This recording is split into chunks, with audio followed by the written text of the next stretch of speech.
ನಮಸ್ಕಾರ ಸ್ನೇಹಿತರೆ, ಗೃಹಲಕ್ಷ್ಮಿ 19ನೇ ಕಂತಿನ ಹಣ ನಿಜವಾಗ್ಲೂ ಬಿಡುಗಡೆ ಹಂತಕ್ಕೆ ಬಂದಿದೆಯಾ? ಹಾಗಾದ್ರೆ ಬನ್ನಿ, ಈಗಾಗಲೇ ಆಲ್ರೆಡಿ ಬಿಡುಗಡೆ ಆಗ್ತಕ್ಕಂತಹ ಹಣ ಇನ್ನೂ ಕೂಡ ನಿಮ್ಮ ಖಾತೆಗೆ ಬಂದಿಲ್ಲಪ್ಪ ಅಂದ್ರೆ ಈ ಒಂದು ಕ್ವೆಶ್ಚನ್ ನಿಮ್ಮ ಒಂದು ತಲೆಯಲ್ಲಿ ಉಂಟಾಗಲೇಬಹುದು. ಅದೇ ರೀತಿಯಾಗಿ ಏಪ್ರಿಲ್ 30ರೊಳಗೆ ಈ ಒಂದು ಕೆಲಸ ಮಾಡಬೇಕಂತ ಹೇಳಿಬಿಟ್ಟು ರಾಜ್ಯ ಹಾಗೂ ಕೇಂದ್ರ ಸರ್ಕಾರ ಎರಡೂ ಕೂಡ ಮನವಿ ಮಾಡ್ಕೊಂಡಿದ್ದೇವೆ. ಮನವಿ ಅಂತ ಹೇಳೋದಿಲ್ಲ, ಇದು ರೂಲ್ಸ್ ಅನ್ನ ಹಾಕಿದಾವೆ. ಪ್ರತಿಯೊಬ್ಬರು ಕೂಡ ಈ ಕೆಲಸ ಮಾಡಬೇಕು. ಇಲ್ಲಪ್ಪ ಅಂದ್ರೆ ನಿಮ್ಮ ರೇಷನ್ ಕಾರ್ಡು ರದ್ದಾಗುವಂತಹ ಸಾಧ್ಯತೆ ಕೂಡ ಇದೆ. ಇದರಿಂದ ಗೃಹಲಕ್ಷ್ಮಿ ಹಣ ಸಿಗೋದಿಲ್ಲ. ಇದೇ ರೀತಿ ಸಾಕಷ್ಟು ಯೋಜನೆಗಳು ಸಿಗ್ತಾ ಇರ್ತದೆ, ಅವು ಯಾವ ಯೋಜನೆಗಳು ಕೂಡ ಬರೋದಿಲ್ಲ ಅಂತ ಹೇಳ್ಬಿಟ್ಟು ನೇರವಾಗಿ ಸರ್ಕಾರ ತಿಳಿಸಿರ್ತಕ್ಕಂಥದ್ದು. ಹಾಗಾದ್ರೆ ಬನ್ನಿ ವೀಕ್ಷಕರೇ, ಗೃಹಲಕ್ಷ್ಮಿ 19ನೇ ಕಂತಿನ ಹಣ ನಿಜವಾಗ್ಲೂ ಬಿಡುಗಡೆ ಹಂತಕ್ಕೆ ಬಂದಿದೆಯಾ? ಬಂದಿದ್ರೂ ಸಹಿತ ನಮ್ಮ ಖಾತೆಗಳಿಗೆ ಯಾಕೆ ಬರ್ತಾ ಇಲ್ಲ?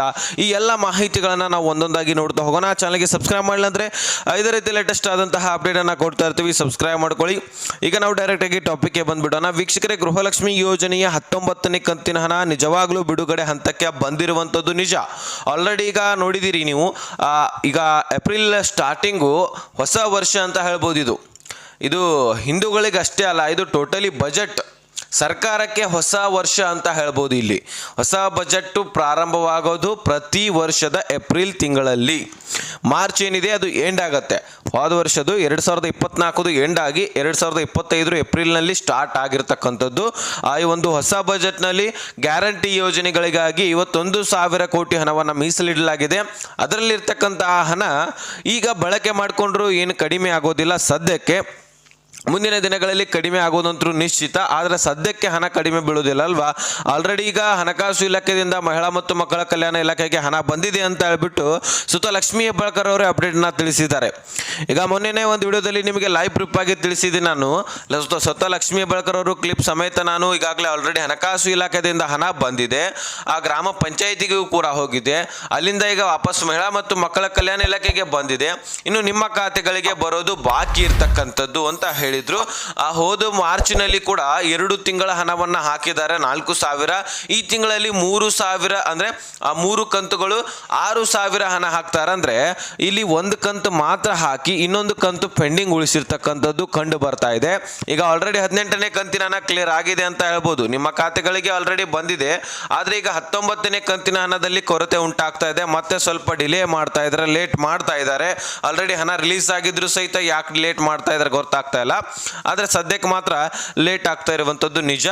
ಈಗ ಈ ಒಂದು ಏಪ್ರಿಲ್ 30ರೊಳಗಾಗಿ ಏನು ಕೆಲಸ ಮಾಡಬೇಕು ಅನ್ನುವಂಥದ್ದನ್ನು ತಿಳಿಸ್ತೀನಿ. ತದನಂತರ 19ನೇ ಕಂತಿನ ಹಣ ಆಲ್ರೆಡಿ ಈಗಾಗಲೇ ನಿಮ್ಮ ಖಾತೆಗಳಿಗೆ ಹಣ ಬರೋದು ಮಾತ್ರ ಬಾಕಿ ಇದೆ. ಓಕೆನಾ, ಈ ಹಂತಕ್ಕೆ ಬಂದಿದೆ ನೋಡಿ, ನಿಮ್ಮ ಖಾತೆಗಳಿಗೆ ಜಮಾ ಆಗೋದು ಮಾತ್ರ ಬಾಕಿ ಇದೆ. ಅದರ ಬಗ್ಗೆ ನಾನು ಹೇಳ್ತೀನಿ ಯಾವ ದಿನಾಂಕದಂದು ಜಮಾ ಆಗತ್ತೆ ಅಂತ ಹೇಳ್ಬಿಟ್ಟು, ಆದಷ್ಟು ಕೊನೆವರೆಗೂ ವಾಚ್ ಮಾಡಿ. ಅದಕ್ಕಿಂತ ಮುಖ್ಯ ಏನಪ್ಪ ಅಂದರೆ ಮುಂದಿನ ಕಂತುಗಳು ಬೇಕಲ್ವಾ, ಎಲ್ಲ ಕಂತುಗಳು ಕೂಡ ನೀವು ಪಡ್ಕೊಳ್ಬೇಕಂದ್ರೆ ಇದೇ ಏಪ್ರಿಲ್ 30ರೊಳಗಾಗಿ ಪ್ರತಿಯೊಬ್ಬರು ಕೂಡ ಈ ಕೆಲಸ ಮಾಡೋದು ಕಡ್ಡಾಯ. ನೀವು ಬರೀ ಮುಖ್ಯಸ್ಥೆ ಅಷ್ಟೇ ಅಲ್ಲ, ನಿಮ್ಮ ಮನೆಯಲ್ಲಿರ್ತಕ್ಕಂತಹ ಪ್ರತಿಯೊಬ್ಬ ಸದಸ್ಯನೂ ಕೂಡ ಈ ಕೆಲಸ ಮಾಡಬೇಕಾಗತ್ತೆ. ಏನಪ್ಪಾ ಅಂದ್ರೆ ಏನಿಲ್ಲ, ಸಿಂಪಲ್, ನಿಮ್ಗೆ ಗೊತ್ತಿರುವಂತಹ ವಿಷಯ KYC, ರೇಷನ್ ಕಾರ್ಡ್ KYC. ಯಾಕೆ KYC ಹೇಳ್ತಾರೆ ಬರೀ ಮತ್ತೊಮ್ಮೆ ಅಂತ ಹೇಳೋದಾದ್ರೆ, ಇಲ್ಲಿ ಬಹಳಷ್ಟು ಜನಸಂಖ್ಯೆಯಲ್ಲಿ ಬಹಳಷ್ಟು ಕುಟುಂಬದಲ್ಲಿ ಸದಸ್ಯರು ತೀರಿ ಹೋಗಿದ್ರು ಸಹಿತ ಅವರ ಹೆಸರಲ್ಲಿ ಅಕ್ಕಿಯನ್ನ ಪಡಿತಾ ಇದ್ದಾರೆ, ಅವರ ಹೆಸರಲ್ಲಿ ಇನ್ನೂ ಹಲವಾರು ಪಿಂಚಣಿ ಹಣವನ್ನು ಪಡ್ಕೊಳ್ತಾ ಇದ್ದಾರೆ, ಅವರಿಗೆ ಸಂಬಂಧಪಟ್ಟಂತಹ ಯೋಜನೆಗಳನ್ನು ಪಡ್ಕೊಳ್ತಾ ಇದ್ದಾರೆ ಅಂತ ಹೇಳ್ಬೋದು. ನೋಡಿ, ಒಟ್ಟಾರೆಯಾಗಿ ಆ ಒಂದು ಯೋಜನೆಗಳು ಸಿಗುತ್ತೆ, ಮತ್ತು ಬೇರೆ ಬೇರೆದಲ್ಲಿ ಸ್ಕೀಮ್ಗಳಲ್ಲಿ ಹಣವನ್ನು ಪಡಿತಾ ಇರ್ತಾರೆ. ಇದನ್ನೆಲ್ಲ ನಿಲ್ಲಿಸೋದಕ್ಕೆ KYC ಮಾತ್ರ ಮುಖ್ಯವಾದಂಥದ್ದು. ಒಂದು ವೇಳೆ KYC ಆಗಲಿಲ್ಲಪ್ಪ ಅಂದರೆ ಅವರಿಗೆ ಸಿಗುವಂತಹ ಯೋಜನೆಗಳು ಆಟೋಮೆಟಿಕ್ ಆಗಿ ಬಂದಾಗಿಬಿಡುತ್ತೆ. ಸರ್ಕಾರಕ್ಕೆ ನೀವು ಮತ್ತೆ ಕ್ಲಿಯರಿಟಿ ಕೊಡಬೇಕಾಗತ್ತೆ. ಬದುಕಿದ್ದಾರೆ ಅಂದರೆ ಒಂದು ಜೀವಿತ ಪ್ರಮಾಣ ಪತ್ರ ಅಂದರೆ ಲೈಫ್ ಸರ್ಟಿಫಿಕೇಟನ್ನು ಕೊಟ್ಟು ಆವಾಗ ನೀವು ಯೋಜನೆಗಳನ್ನು ಪಡ್ಕೊಳ್ಬೋದು, ಬದುಕಿದ್ದೇ ಆದರೆ. ಒಂದು ವೇಳೆ KYC ಬದುಕಿಲ್ಲ, KYC ಮಾಡ್ಲಿಕ್ಕಂತೂ ಆಗೋದಿಲ್ಲ, ಆವಾಗ ಯೋಜನೆಗಳು ಬಂದ್ ಆಗೋದು ನಿಶ್ಚಿತ. ಇನ್ನು ಒಂದು ವೇಳೆ ಬದುಕಿದ್ರು ಸಹಿತ KYC ಮಾಡಿಸ್ಲಿಲ್ಲಪ್ಪ ಅಂದ್ರೆ ನಿಮಗೆ ಯೋಜನೆಗಳು ಬಂದ್ ಆಗತ್ತೆ. ಆಮೇಲೆ ನೀವು ಓಪನ್ ಮಾಡಿಸ್ಕೊಳ್ಬೇಕು, ಎಲ್ಲ ಯೋಜನೆಗಳನ್ನ ಪಡ್ಕೊಳ್ಬೇಕಂದ್ರೆ ಲೈಫ್ ಸರ್ಟಿಫಿಕೇಟ್ ಒಂದು ಕೊಡಬೇಕಾಗತ್ತೆ, ಸರ್ಕಾರಕ್ಕೆ ಸಬ್ಮಿಟ್ ಮಾಡಬೇಕಾಗತ್ತೆ, ಆಗ ಮಾತ್ರ ಮತ್ತೆ ಪಡ್ಕೊಳ್ಳಿಕ್ಕೆ ಸಾಧ್ಯ.